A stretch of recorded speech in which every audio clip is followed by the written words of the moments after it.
Hello everyone. तो आज हम डिस्कस कर रहे हैं AMU BSc नर्सिंग 2024 सेशन के आंसर्स, जो कि ऑफिशियल आंसर की रिलीज़ हुई है उसके अकॉर्डिंग है। So first question, measles is a communicable disease. Option B, he was a horrible man, I could not see any dash in him. तो the correct answer is B, in. As a part of personal hygiene, what is the treatment of pediculosis, lice in hair? तो ये आपका 10% DDT dusting powder होता है जो आप अपने बालों में अप्लाई करते हो। Remember 10%. Number 4, A is the brother of B, B is the sister of C, C is the son of D and E is the sister of D. So basic blood relations का question है ये, इसका answer आपका niece है। Very easy question, you can easily visualize it. Number 5, environmental sanitation includes. तो ये सारी ही चीज़ें इन्वायरमेंटल सैनिटेशन में इंक्लूड होती है। Therefore all of these is the answer. Number 6, first thing you should do when you suspect someone has an electrical burn. तो सबसे पहली चीज़ जो आपको करनी होती है वो आपको चेक करना होता है whether the electricity is turned of और नॉट। सबसे पहले आपने इलेक्ट्रिसिटी टर्न ऑफ करनी होती है, इसलिए option number C. Koplik spots is the characteristic feature of, ये मीजल्स में होता है, option number A. Which of the following is not the example of severe weather? Option number D, wind. ये कोई severe weather नहीं होती है. Etiquette is a code of. Etiquette एक good manners का code है. Option number A. Question number 10. Which of the following is not included in first aid kit? Rabipur injection first aid kit में include नहीं होता है. Option number B. Question 11. Soap एक valuable होता है साफ करने के लिए आपकी स्किन को, और इसका रीज़न है क्योंकि ये सरफेस टेंशन को कम कर देता है। Option number C is the correct option. I repeat, soap valuable इसलिए होता है क्योंकि ये सरफेस टेंशन को लोअर कर देता है। Question 12, first covid positive test India में रिपोर्ट किया गया था from option number A, that is Kerala. Question number 13, which is the man made disaster. तो ऑप्शन डी, एक्सप्लोजन एक ऐसा डिज़ास्टर है जो कि एंथ्रोपोजेनिक होता है और इंसानों ने खुद बनाया है। Question 14, he went abroad dash the morning flight, by the morning flight, basic grammar English question. 15, scope of nursing includes all of these. आप teaching करो, research करो, everything you can do from here. So the correct answer, D part. 16, which one of the following are the factors that affect learning except? So question number 16 goes as option number D. Chronic illness वो factor है जो आपकी learning को affect नहीं करेगा. This is all from the official answer key. So I hope there is no confusion about that. If there is some confusion, you can just put a challenge जो कि आप 23 तारीख तक रख सकते हैं. After that, it will not be eligible. Question number 17, dengue fever is caused by the bites of, option number A, mosquito bite से होता है वो. Ethics rules होते हैं. So question number 18, ethics are rules, B part. 19, International Yoga Day 21 जून को मनाया जाता है. C is the correct option. OPD, very basic term in terms of nursing aptitude. OPD होता है आपका आउट पेशेंट डिपार्टमेंट, यानी कि आपके क्वेश्चन नंबर 20 का आंसर इज डी पार्ट. फिर आपका section B which is physics. Quite tough आई थी आपकी फिजिक्स, बट इट्स ओके. तो 21 क्वेश्चन है, इसका आंसर है option number D, very basic simple formula लगाना है आपको, R is equals to rho L by A कर, and D is the correct part. 22 का ऑप्शन सी करेक्ट है, क्योंकि इसमें अगर आप गौर से देखेंगे तो आपको पता चलेगा कि ये सिर्फ और सिर्फ थिकनेस को हाफ कर रहे हैं और कुछ हाफ नहीं कर रहे हैं. And according to the formula epsilon naught A by D आप निकाल सकते हैं. 22 का C is the correct option. 23 का भी आपका सी ही करेक्ट ऑप्शन है, क्योंकि ये म्यूचुअल इंडक्टेंस पे बेस्ड है और इसमें पूछ रहे हैं कि the cause of alternating current in the secondary coil of a transformer is an EMF produced by. तो सेकेंडरी कॉइल में इसलिए होता है क्योंकि प्राइमरी कॉइल में मैग्नेटिक फील्ड चेंज होता है, इसलिए सेकेंडरी कॉइल में EMF प्रोड्यूस होता है. क्वेश्चन नंबर 24, इसका ए पार्ट है BIL साइन थीटा साइन 90 यहाँ पर, लेकिन इस पर कोई फोर्स नहीं लगेगी, इसलिए इसका ए पार्ट हो जाता है since it is parallel. 25th question, magnetic flux जो है वो आपके spark coil. Question number 25, a magnetic flux through a spark coil of 1000 turns changes from 0.2 Weber to 0 in 0.01 seconds. Find the EMF induced in the coil. तो आपसे EMF पूछ रहे हैं, basic formula E is equals to minus n delta phi by delta t से आप calculate कर सकते हैं. It is 20 kV, that is 20 into 1000 volts. 26, there is no interaction between a magnetic field and a Option B, moving magnet. This is correct. 27. A charged particle moving perpendicular to a uniform magnetic field allows a circular path. Find the radius of the circle. ये हम usually derive कर चुके होते हैं already, and mv by bq is the correct option. Option number C. 28. Electromagnetic waves transport energy. Option number D is the correct option. 29. Power factor of an AC series RL circuit having resistance R and inductance L with the angular frequency omega. तो ये formula है आपके power factor का जो basically learn करना होता है आपको, and here the correct option is C, R by root R square plus omega square L square पूरा अंडर रूट में. Question number 30. Electric force between two protons. ये बहुत बेसिक टर्म है जो आप अंदाज़ा लगा सकते हो. ऑप्शन नंबर 20 का करेक्ट ऑप्शन है, और इसके पीछे का लॉजिक ये है कि एक दूसरे के बीच में फोर्स इतनी ज़्यादा होती है, जो न्यूक्लियर फोर्स होती है वो भी बहुत ज़्यादा होती है. तो बेसिकली इलेक्ट्रिक फोर्स जो है वो ग्रेविटेशनल फोर्स से बहुत बहुत ज़्यादा होती है, क्योंकि अगर इलेक्ट्रिक फोर्स इतनी स्ट्रॉन्ग नहीं होती तो ग्रेविटेशनल फोर्स ज़्यादा स्ट्रॉन्ग होती, और अगर ग्रेविटेशनल फोर्स ज़्यादा स्ट्रॉन्ग होती तो कोई भी इलेक्ट्रिक चार्ज ज़मीन से ऊपर उठ ही नहीं पाता, वो हमेशा ज़मीन के सरफेस से टच हुआ हुआ रहता, जस्ट इन केस अगर ग्रेविटेशनल फोर्स स्ट्रॉन्ग होती. लेकिन ऐसा नहीं है, तो हम बोल सकते हैं electric force is stronger than gravitational force between the two protons. Protons are two positive particles, और इन पार्टिकल्स के बीच में न्यूक्लियर फोर्स होता है. A sample of cast iron exhibits a magnetic field of B is 0.50 Tesla. When the magnetic intensity is H is equal to 10 ampere per meter, what will be the field in air at this value of H? तो आपने इसमें कुछ नहीं करना है. Option number C इसका correct option है. आपने B is equals to mu by H करके फॉर्मूला सब्सटीट्यूट करनी है, और उसके बाद आपको B is equals to mu naught by H से आपको यहाँ पे म्यू नॉट को सब्सटीट्यूट कर कर H को सब्सटीट्यूट कर कर B निकालनी है, और उसकी आपके आंसर आ जाएगा ऑप्शन नंबर C वाला, बिल्कुल करेक्ट. एग्जैक्टली मैं क्वेश्चन कर चुकी हूँ solve. 32. Double convex lens has a focal length of 6 cm. How far from an insect 2 mm long should the lens be held in order to produce an erect image 5 mm long? Option number C is the correct option. आप इस सारी चीज़ों को with sign convention रख के देखिए, you'll get the same answer. 33. A transparent medium has an index of refraction that is greater than 1. Option number A, which is really correct. Wave behavior is exhibited by. This is question number 34.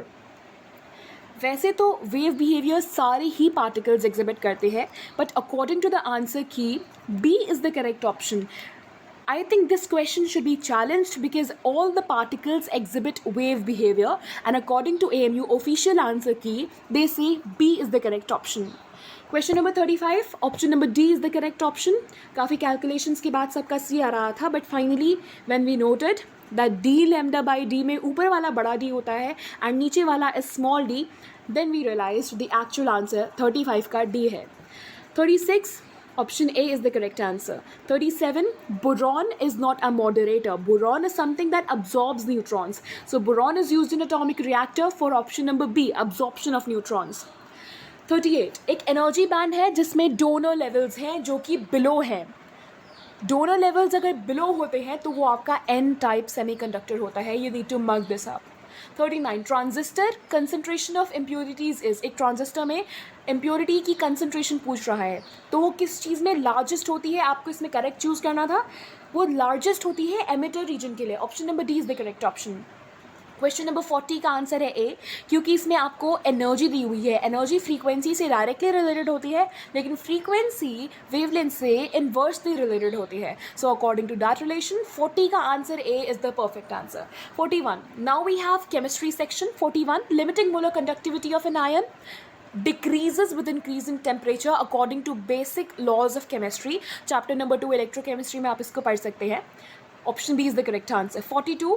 Same chapter number 2 electrochemistry से आपका एक numerical आया हुआ है जहाँ पर हमारी delta G is equals to -NF E0 cell आप फॉर्मूला लगाते हैं, according to that -89 kilo joule is the correct answer. 42 का सी.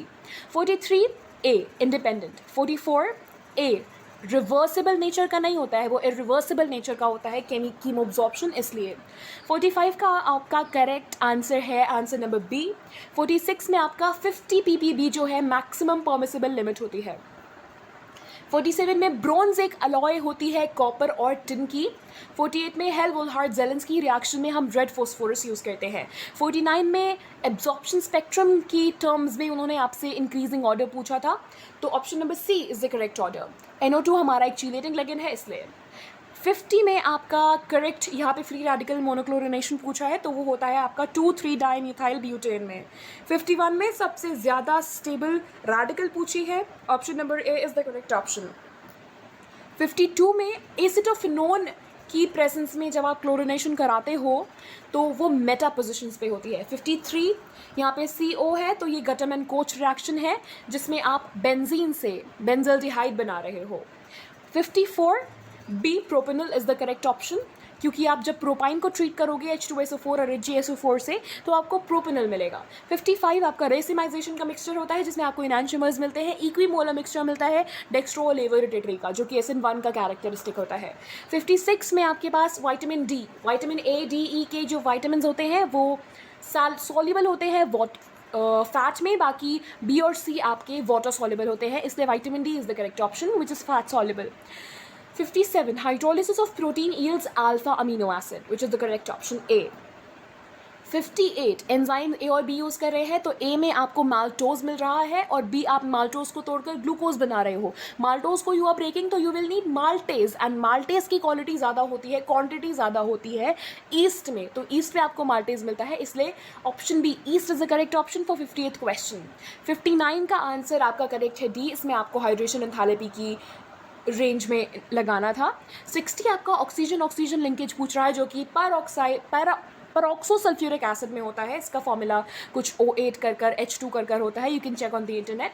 61 का is correct A. Now this is biosection. 61 का ए, 62 का B and 63 maximum biodiversity A में मिलती है। 64 ये एज़ोटोबैक्टर ज़ाइलम आपका सिर्फ सेलुलोज का बना हुआ होता है ए। 65 आपकी फ्यूकिस डाइप्लॉन्टिक होती है।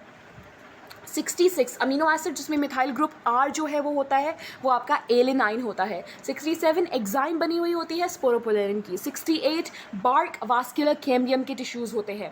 69 फोस्फोरस ही आपका वो मिनरल है जो कि कम सॉल्युबल होता है और सॉइल में इमोबाइल होता है, नहीं चल पाता है। 70 innermost layer of the microsporangium tapetum होती है। 71 C IgE एंटीबॉडी जो कि इन्फांट को प्रोटेक्ट करती है। 72 पैथोजन स्पेसिफिक इम्यूनिटी होती है जो अक्वायर्ड होती है, ऑलरेडी आपके अंदर मौजूद नहीं होती है, वो आप अक्वायर करते हो। 73 ये आपके जेनेटिक्स का क्वेश्चन है class 12, VNTR variable number of tandem repeats, option number B. 74 आपकी पूछ रहे हैं इंटरकैविलर डिस्क कहाँ मिलती है, तो ये आपकी मिलती है कार्डियक मसल्स में। 75 रैडिला आपकी पाइला के अंदर होता है, ऑप्शन नंबर ए। 76 मेंडेलियन डिसऑर्डर कौन सा नहीं है, ब्रेन कैंसर नहीं है। 77 RNA जो अमीनो एसिड लेकर आता है साइटोप्लाज्म से प्रोटीन सिंथेसिस करने के लिए, तो वो आपका होता है tRNA, option number C transfer RNA। 78 फिर आपका हो जाता है ट्यूमर इंड्यूसिंग प्लाज्मिड जो है वो किस चीज़ के लिए काम आता है। 78 का option A is the correct option, वो क्लोनिंग वेक्टर के लिए काम आता है, जीन्स को डिलीवर करने के लिए। 79 का आंसर आपका सी है, क्योंकि कार्टिलेज के सेल्स पूछ रहा है कहाँ पर मिलता है। 80 आपके फसोलिका sp swim actively in water with the help of सीलिया, इसके अंदर सीलिया होती है, ये सीलिएटेड होता है इसलिए ये फ्लोट कर पाता है। Now we are coming on to section English, question number 81। जो मैनकाइंड को हेट करता है आप उसको मिसैंथरोप बोलते हो। 82 nearest in the meaning of word dearth, synonym पूछ रहा है डियर्थ का, तो इसका होता है scarcity. Synonym of detest, question 83 जो होता है हेट। 84 सिनोनिम ऑफ डोसाइल जो कि जेंटल होता है। 85 टेम्परेट का ऑपोजिट पूछ रहा है, वो होता है intemperate. 86 you dash mad if you think I am going to lend you any more money, तो इसका आंसर है C you must be mad. 87 John has studied French, option number D for 4 years। 88 everything dash washed and fresh after a shower of rain, appears fresh, option number B। 89 although, because Suman, देखिए इसका answer ऐसे बनेगा, although Suman was not well, comma she came for the program, तो आपको यहाँ पर जोड़ना था सेंटेंस को कोऑर्डिनेटर यूज कर। ऑप्शन क्वेश्चन नंबर 90 स्ट्रेंथ में आप क्या सफिक्स कर सकते हो, strengthen, option number A N। 91 which word can not be corrected, कोई ऐसा वर्ड बताइए जो कि करेक्ट नहीं किया जा सकता है, आप उसको क्या बोलते हैं। 91 का इज डी आप उस वर्ड को बोलते हो इनकॉरिगेबल. इनकॉरिगेबल इज़ द वर्ड जो कि करेक्ट नहीं किया जा सकता है. 92, ये आपको active passive speech reported speech के बारे में बात कर रहे हैं. Kiran asked me did you see the cricket match in the television right last night. तो इसका option number B is the correct option which states Kiran asked me whether I had seen the cricket match on the television the earlier night. This is the correct answer. 93, we dash by a loud noise during the night. We were woken up. 94 का C, it was very discourteous to intrude. Intrude मतलब किसी की बातों में टांग अड़ाना. Intrude यहाँ पे इसका वो मतलब है, तो वो कॉन्वर्जेशन के बीच में बोल रही है इसलिए. 95, he dashed a shower in the morning. He doesn't have a shower in the morning. Option A. 96, success in this examination depends dash hard work alone. Option number D, on hard work alone. 97, one cannot be too careful about what one says. Option number C is the correct option. 98, she has 3 children dash her first husband, from her first husband. Option number D. 99 question, I am fond dash reading novels. I am fond of reading novels. Question number 100, correct preposition, he prevented me dash going to school. He prevented me from going to school. That's all for today. This was all the 100 questions that have been asked in the BSc Nursing AMU Wala entrance exam. How much you're scoring, let me know in the comment section. I'm waiting to reply to you all. Thank you for watching. Please like, share and subscribe.